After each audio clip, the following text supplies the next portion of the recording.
Olá, nesta palestra vamos falar do tema mais grave dos dias atuais. Trata-se do seguinte: a visão islâmica da taça da ira de Deus derramada nas águas do rio Eufrates. Esta é a parte 1. Dividimos esse tema em 3 partes. Posteriormente apresentaremos as 2 partes subsequentes. Então veja aqui embaixo desse vídeo o link desse tema, mas na forma de texto, em que consta a citação bibliográfica e outras informações que possam ser de seu interesse. Então vamos lá.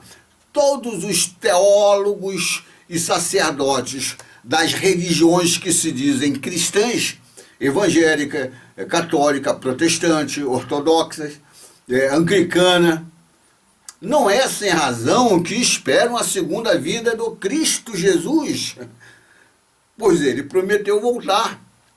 E isto é notório, está lá no Apocalipse. Será, porém, que eles esperam a volta de Jesus e do sentido original de sua doutrina, revolucionariamente libertária, para exaltar Jesus e sua doutrina original e segui-lo fielmente? Ou será que eles o esperam, mas para continuar pervertendo e combatendo o sentido original da doutrina de Jesus? E também para novamente matá-lo? Será? Precisamos investigar essas 2 possibilidades. Mas posso adiantar, com certeza, que eles já vêm atuando e tudo indica que continuarão a atuar de acordo com a segunda possibilidade que apontei. Até mesmo os teólogos e sacerdotes islâmicos, que são chamados de imanes, né, dizem que acreditam em Isa in Mariam, que significa literalmente Jesus, filho de Maria. Eles acreditam, pelo menos, na volta de Jesus, ao exemplo dos teólogos e sacerdotes do autoproclamado califado do Estado Islâmico, ou ISIS, crença essa fartamente registrada no Alcorão, o texto religioso central do Irã. E na maioria dos hadith, que consistem em relatórios testemunhais de ditos de Maomé. Será que eles esperam Isa ibn Mariam para exaltar a doutrina de Jesus original e segui-lo fielmente? Ou será que eles o esperam, mas para continuar pervertendo e combatendo tanto o sentido original da doutrina de Jesus e também para matá-lo? Na realidade, eles vêm agindo efetivamente de modo análogo aos teólogos e sacerdotes do maldito cristianismo do paulinismo, isto é, protestante, católico, evangélico, ortodoxos, anglicano, etc. Quanto aos teólogos e sacerdotes pseudo-cristãos, já nos posicionamos. Tudo indica que eles procurarão, na volta de Jesus, matá-lo. E continuariam no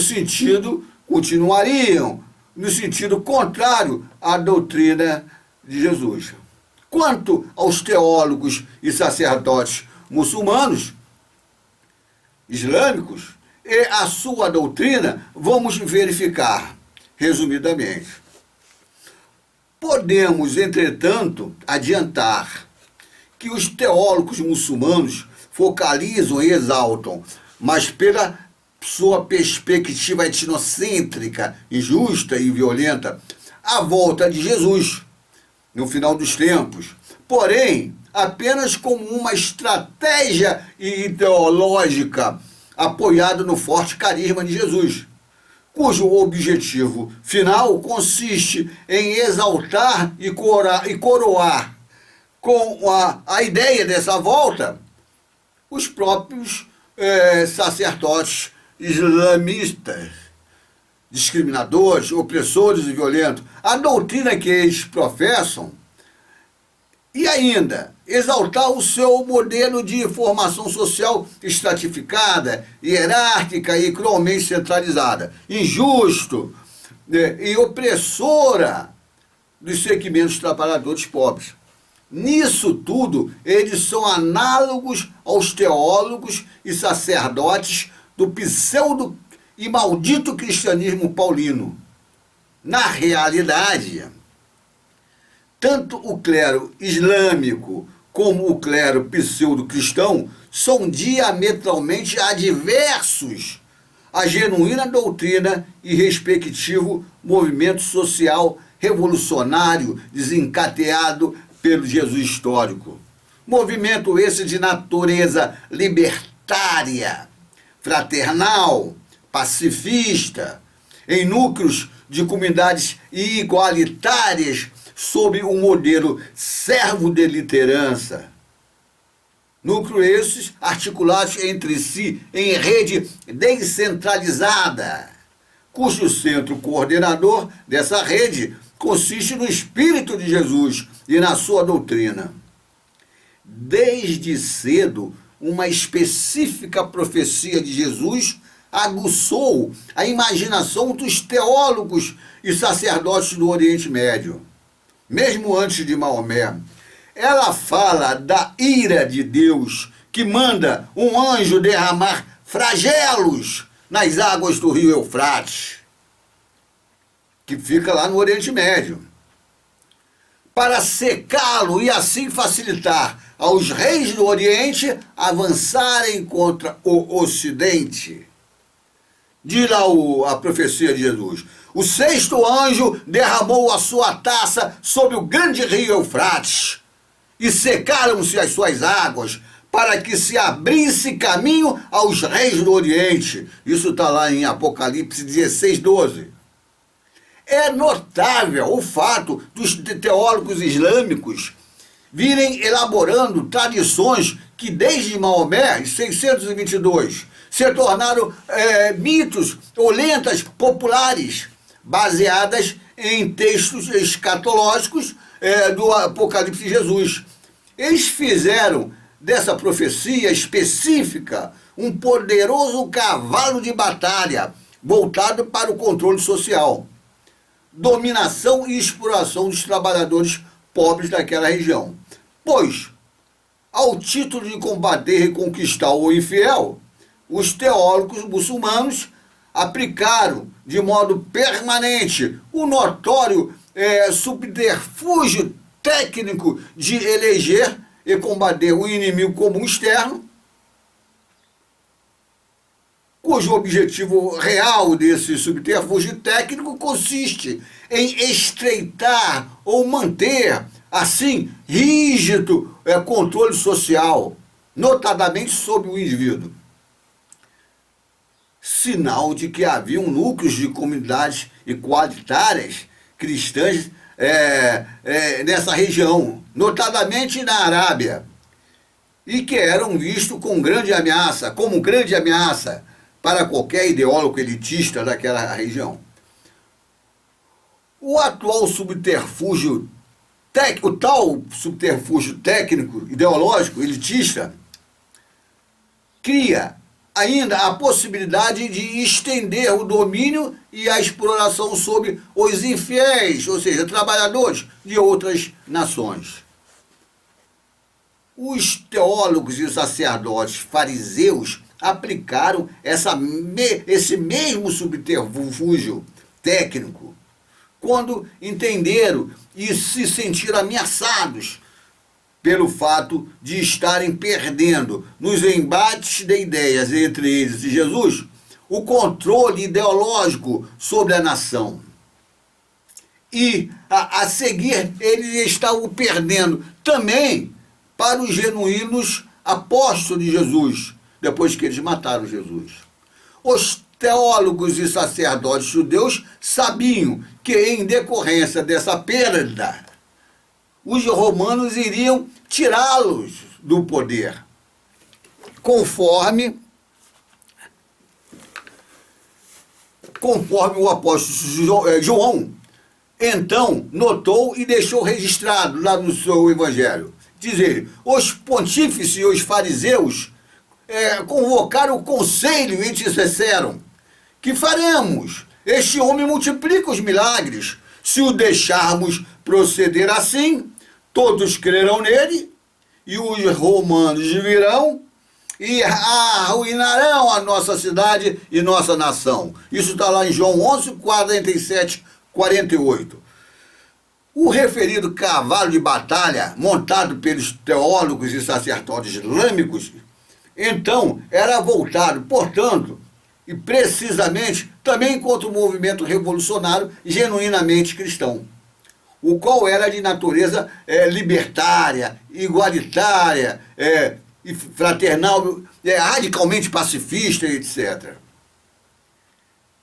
E objetivava e atuava efetivamente no sentido de libertar os indivíduos trabalhadores, dos indivíduos em geral, das garras, das cadeias ideológicas de todo tipo de ideólogo. Ao exemplo do domínio exercido naquela época pelos escribas, que eram os teólogos judeus, e também pelos sacerdotes, fariseus, a época do Jesus histórico, sobre os indivíduos trabalhadores judeus.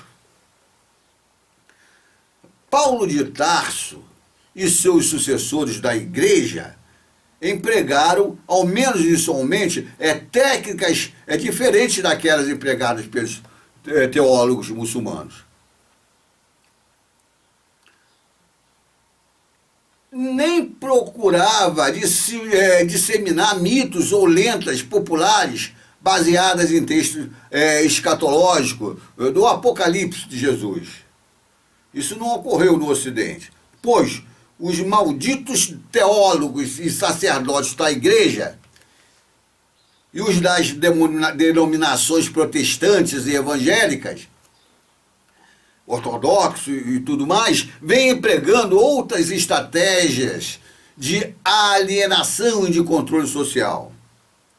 Estratégias essas voltadas tanto para explorar os trabalhadores pobres como para combater o movimento genuinamente cristão, o qual é de natureza libertária, igualitária, contrária aos ideais deles.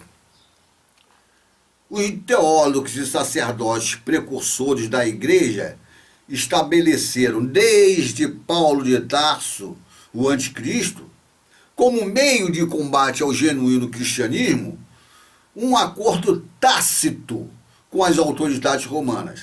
Enquanto eles combatiam ideologicamente, adulterando a genuína doutrina de Jesus, os romanos, em seu turno, combatiam fisicamente, com a morte precedida de martírio. Era um acordo tácito, não estava escrito. E para alienar e manipular as massas, eles inventaram a adoração de santos, da mãe de Jesus, etc. E a obediência aos seus dogmas obtusos, né?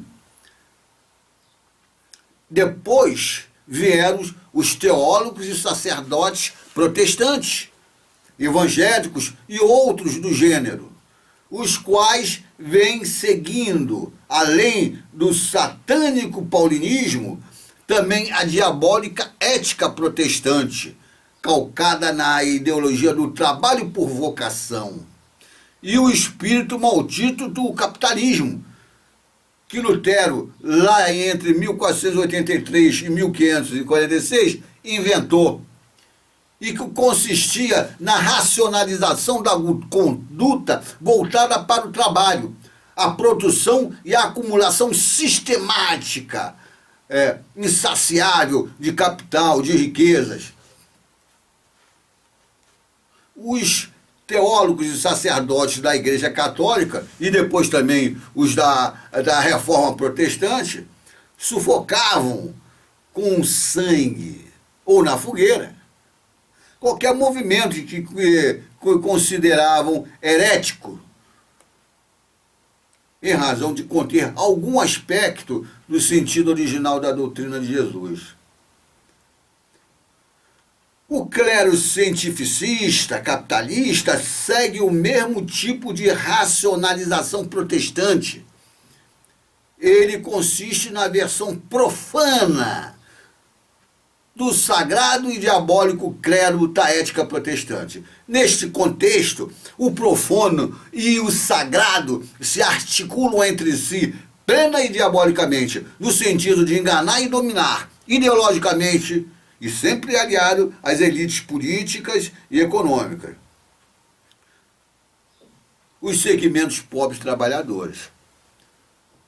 O conhecimento e a técnica científica são voltados, sobretudo, para a destruição em massa, tanto de seres humanos como da natureza, com suas inúmeras armas nucleares e demais instrumentos de destruição, e também para a acumulação insaciável de riquezas. Desde Maomé, lá em 622, os teólogos islâmicos se arvoraram representantes dos reis do Oriente.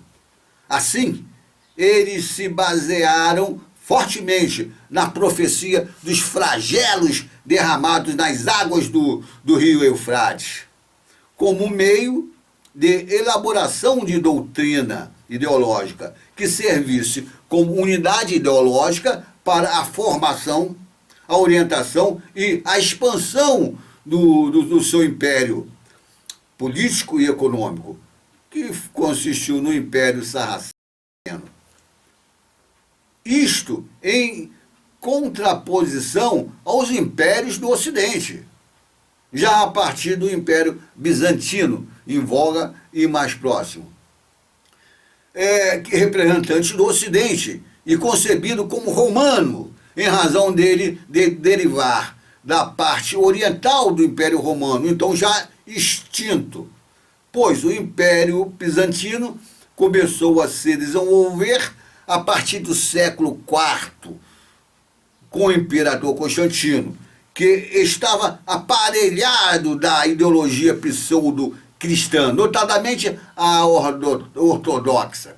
Esse império visou manter, inclusive no Oriente Próximo, as províncias dos Césares, que restara da metade oriental do já extinto Império Romano. E iria se confrontar mais à frente com os sarracenos, que vinha se expandindo. Já lá na Europa Ocidental, desenvolvera-se, paralelamente ao Império Bizantino, durante a Idade Média, o feudalismo, a Igreja e outros grupos de interesses econômicos ligados a ela. A Igreja e seus aliados se empenharam hipocritamente através das cruzadas que ocorreram entre 1096 e 1244, em libertar a Palestina dos muçulmanos e levar seu pseudo-cristianismo para o Oriente Médio. A hipocrisia consiste no fato de Jesus haver proclamado a expansão do seu movimento, mas que era notadamente de natureza igualitária, libertária, etc., para todos os gentios, conforme consta lá em Mateus 28, 18 e 20, João 17, 18, 20 e 24. Porém, a Igreja Paulina, aliada às autoridades do Império Romano, então, foram precisamente os que houveram exterminado, respectivamente, ideológica e fisicamente, exatamente a revolução libertária e igualitária desencadeada pelo Jesus histórico. E por outro aspecto, os interesses dos teólogos e sacerdotes da Igreja em levar o seu maldito pseudo-cristianismo paulino para outros povos, ao exemplo das cruzadas, na realidade, eram mais de ordem política e econômica. E consistia, notadamente, na ambição de controlar exatamente a rota comercial que se estendia desde Constantinopla e a região do Rio Eufrates, a Síria e o Iraque.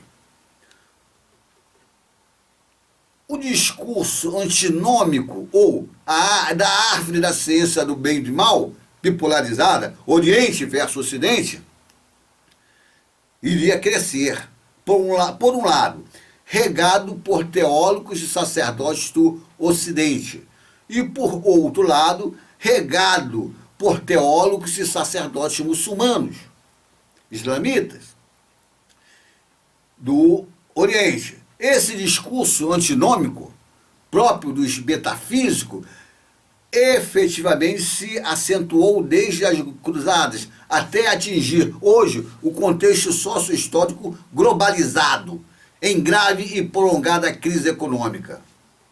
Mas ele já existia na época dos confrontos entre o Império Persa e os helênicos, liderados naquela época por Atenas.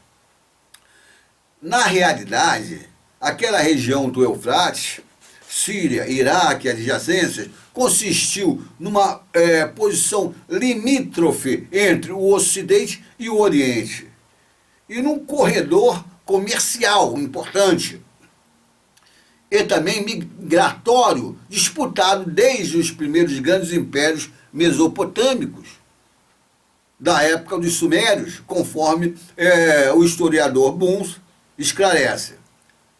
Mais ou menos em 2550 a.C., os sumérios foram dominados por Sargão I. Foi esse o prelúdio da fundação do primeiro grande império semítico na Ásia Ocidental. Pois, logo depois, Sargão submeteu os elamitas e todos os povos do norte da Síria até o Mediterrâneo. Depois, o novo império egípcio e os hititas se confrontaram pelo controle dessa região. A seguir, e com os mesmos objetivos, vieram os impérios assírio, babilônico, caldeu, persa, macedônio e romano. Depois vieram os impérios bizantino, sarraceno, otomano, britânico, francês, etc. Essa situação é, ainda hoje, bem semelhante à época de Sargão I, com o acréscimo do petróleo ambicionado, hoje por todos, e da emergência do Império Norte-Americano e da ex-União Soviética, agora representada pela Rússia. Nesse contexto, a cidade de Alepo é um marco, pois é curioso observar os diversos impérios que a conquistaram, cuja população dessa cidade foi diversas vezes massacrada. Nesse contexto, o massacre que a população de Alepo vem sofrendo hoje não é nenhuma novidade. Isso pode ser visto, ser consultado e visto na Wikipédia, em Alepo. Obrigado pela atenção. Agora veja aqui embaixo desse vídeo o link do tema na forma de texto, em que consta a citação bibliográfica e outras informações. Aguarde a parte 2 dessa palestra. Ela é surpreendente.